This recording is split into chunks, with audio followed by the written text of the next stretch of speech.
बोलो सद्गुरु भगवान की जय। परम भगवान, परम गुरु, परम माता पिता, परम भक्त वत्सल और हमारी माताएं बहनें, नौजवान साथी, सभी को प्रणाम। चलते हैं भगवान के परम प्रेममयी आत्मा ईश्वर की निरंतर भक्ति भाव से प्रेममयी आनंद इस जीव को परमानंद में रमण कराते हैं।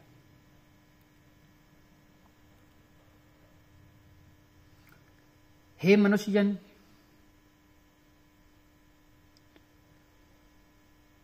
मानव शरीर को मुक्ति का द्वार कहा गया है। क्यों कहा गया है? शास्त्र वेद वेदांत क्यों इस बात को कहते हैं? चलो थोड़ा ध्यान देते हैं। मनुष्य शरीर में तीनों लोक बसे हुए हैं, तीनों लोक रहते हैं।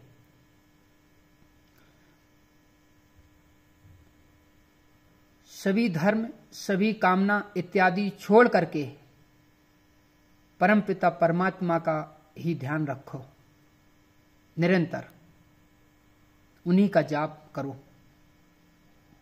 क्योंकि श्री हरि में ही दुनिया समाई है। पैरों से नाभि तक भूलोक मनुष्य शरीर में बसा हुआ है। नाभि से कंठ तक अंतरिक्ष बसा हुआ है और कंठ से कपाल तक स्वर्गलोक बसा हुआ है।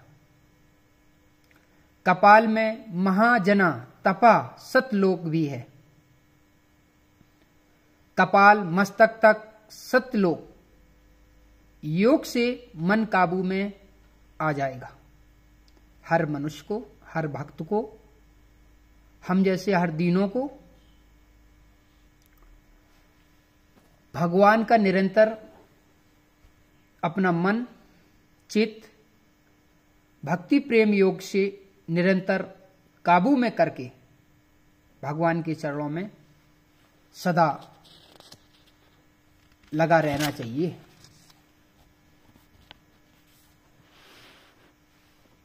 और प्रेम करना पुण्य है और घृणा ही करना पाप है। तो हे मनुष्य, हे जन समुदाय, प्रेम करो, घृणा मत करो, क्रूरता मत करो। संसार असार है, असार में कोई सार नहीं है। जीव का अनंत मुक्ति में है। जीव है जो अन्य भाव से, प्रेम भाव से, यही है दायित्व उसका कि प्रेममयी धर्म में चल करके मुक्ति कर लो,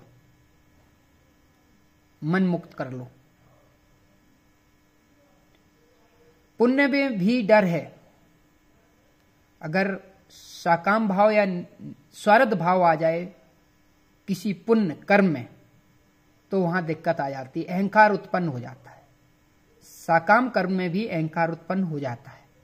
उसमें यह ध्येय हो जाता है कि मेरा ही किया हुआ है, मेरा ही है, मैंने ही किया है, मैं ही करता हूं, मैं ही डरता हूं।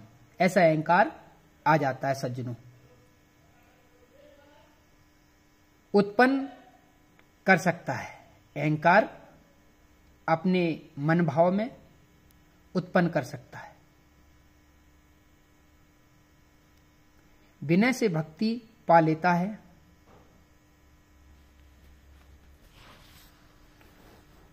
तो विनय से भक्ति पा लेता है। इंसान के अंदर, मानव के अंदर, जन समुदाय के अंदर, भक्त के अंदर अगर विनय है, शील है, दया है, प्रेम है, धर्म है, तो भक्ति प्राप्त हो जाती है। भगवान का चरणों की भी प्राप्ति हो जाती है, ब्रह्मलीन भी हो जाता है। ये सब विनय का ही खेल है।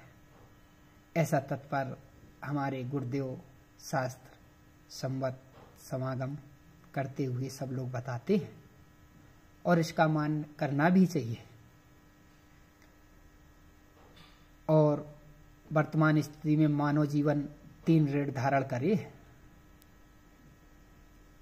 3 ऋण, देव ऋण, पितृ ऋण और आचार्य ऋण।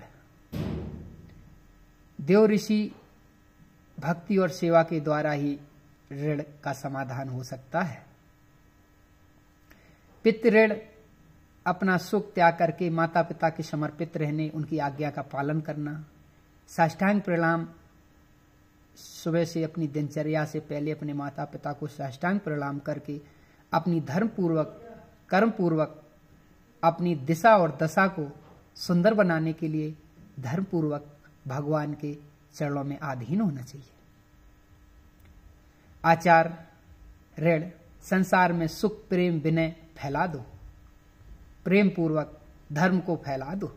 जितना हो सके, जितना आपके अंदर धर्म पूर्वक अस्तित्व है, अर्थात धर्म की ताकत भगवान हरि द्वारा मिली हुई है, उसको फैलाओ। अधर्म को मत फैलाओ, धर्म को फैलाओ, बड़ा आनंद आएगा। यही पर्यंत आनंद है। आत्मदीपो भव। आत्मा का दीपक जलता हुआ धर्म का दीपक जला दो। यही पर्यंत आपका धर्म है। कोई भी कर्म हो, मरने के अंतर उसके कर्ता, उपदेष्ट और समर्थक को उसका समान फल मिल जाता है।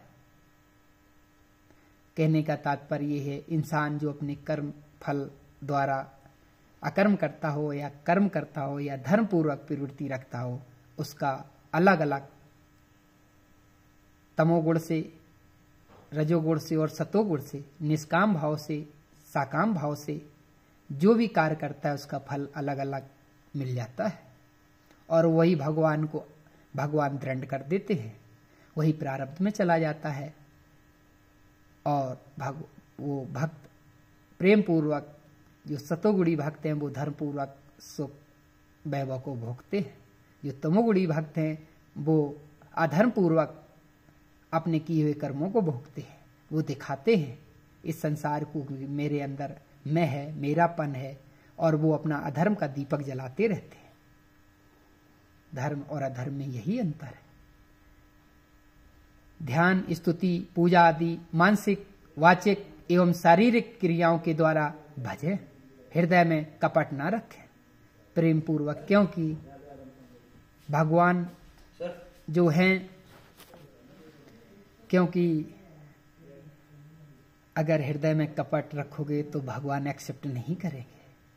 क्योंकि भक्त को बड़ी धर्म पूर्वक परीक्षा देनी पड़ती है। अनंत प्रकार के गुरु बैठ करके परीक्षा लेते हैं, और दृढ़ निश्चय करके, सुनिश्चित करके धर्म पूर्वक परीक्षा देते रहो और परीक्षा में पास रहो। धर्म पूर्वक, धर्म की परीक्षा में पास हो जाओ। संसारिक परीक्षाएं तो चलती रहती है। विनय पूर्वक ब्राह्मण कुल की सेवा करनी चाहिए। विनय पूर्वक, सरल पूर्वक, निष्काम भाव से ब्राह्मण कुल की सेवा करनी चाहिए। पुत्र के द्वारा पिता पुण्य लोक को प्राप्त कर लेता है। जैसे वेन, प्रहलाद इत्यादि। कभी बच्चा धर्मात्मा बन जाता है तो अपने पिता का भी उद्धार कर लेता है, अपने वंश का भी उद्धार कर लेता है। अदा पुत्र धुंधकारी हो जाता है तो वो अपना स्वयं उद्धार नहीं कर पाता है। तो प्रिय सज्जनों, शास्त्र मत के अनुसार धर्म पूर्वक इस संसार में रमण करो। यही ध्येय है, यही प्रेम है, यही भाव है, इसी में सब कुछ ध्येय है। और सभी लोगों को इस भक्ति धारावाहिक भगवान के द्वारा दी हुई प्रेरणा आप सभी के समक्ष रख रहा हूं। इसमें कोई त्रुटि गलती हो जाए तो कुटिल समझ करके माफ करते रहना। आप सभी लोगों को राम राम।